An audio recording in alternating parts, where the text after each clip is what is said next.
It's time now for our Entre Nous segment with Solange Mougin, who joins me on the set. Hi, Solange. Hi, Katie. So here in France, it's sales time. There are these biannual sales that start today, mostly across the country, but there are a lot of shop owners who really aren't entering into this particular season with high hopes. Why?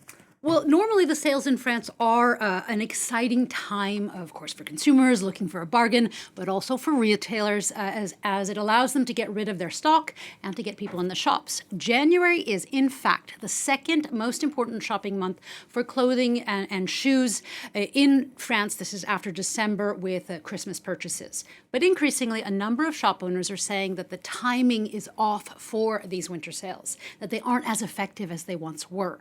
Not only do they come just after the holidays, where some households may have stretched their budgets a bit, but they also come on the heels of the increasingly popular Black Friday discounts, which in France is often actually spread out over a number of weeks in November and sometimes even into December.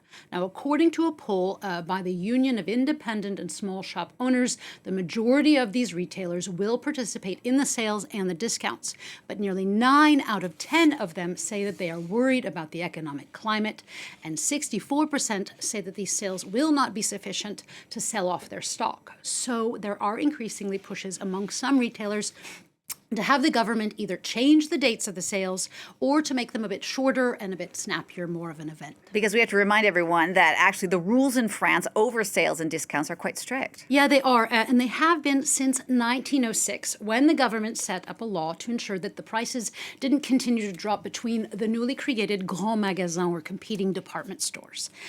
Since then, there have been a number of laws that have tried to keep up with changing consumer habits.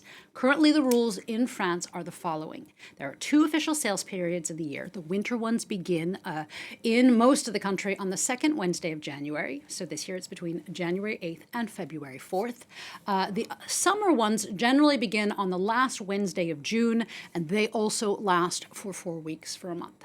As for the rules, this is the only time that businesses can sell at a loss, with discounts often going to the minus 70% range.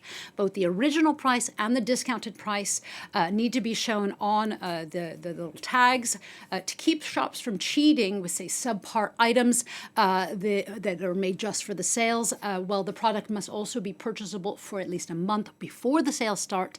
And also, and this is important, the word solde or sales cannot be used at any other time of the year.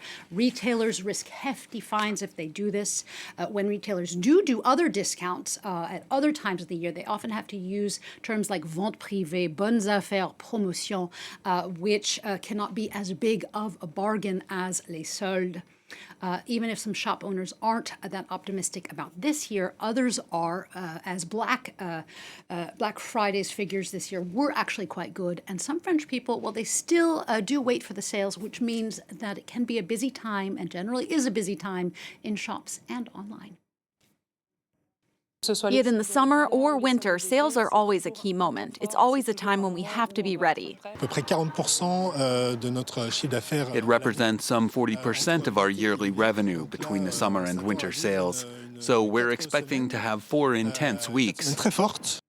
So some clothing retailers, they're talking about the sales, but their sector's actually going through quite a tumultuous time at the moment. Yeah, according to the French Institute of Fashion, or the IFM, clothing sales in France in 2024 were stable. That is, if we compare them to the previous year, to 2023. However, compared to 5 years prior, to 2019 or pre-COVID, last year's sales figures were still 7% down from pre-COVID times. So inflation has and continues to take its toll on the sector, which overall employs 1 million people in France and brings in some 154 billion euros. Now, many of these jobs are less secure than they once were. In 2023, the fashion industry lost at least 4,000 jobs, according to the sector's Chamber of Commerce. Overall, it says that 37,000 jobs have been cut over the past decade. Major French mid-range brands like Camailleux, San Marino for shoes, they have gone bankrupt. Others like Naf have, Pinky, Gap have shut their shops, gone largely online, or stopped selling in France entirely. Even the iconic Galeries Lafayette, the department store, has had to be saved from shuttering. The reasons for these struggles are many. There's a boom of cheaper clothes, of fast fashion. There's, of course, inflation and household tightening of their belts. There's also the cost of retail real estate, combined with shoppers increasingly purchasing online. And then there is, of course, the growing secondhand market. But there is a little bit of a glimmer of hope for this sector, and that at least the morose showing of last summer's sales and the post-COVID slump may be coming to an end. Revenue at the end of 2024 was up by nearly 3% across some 60 major brands. But nonetheless, French people continue to save their pennies, not to spend. There's some 6,000 billion euros deposited in savings accounts in France. So we'll have to see if the French want to spend some of that money over les soldes or not. It's true. The French are record savers. All right, Solange, thanks for that look at the sales, and go out there and have fun if you want to take advantage of the sales yourself and if you're in France at this time of year. Thank you so much.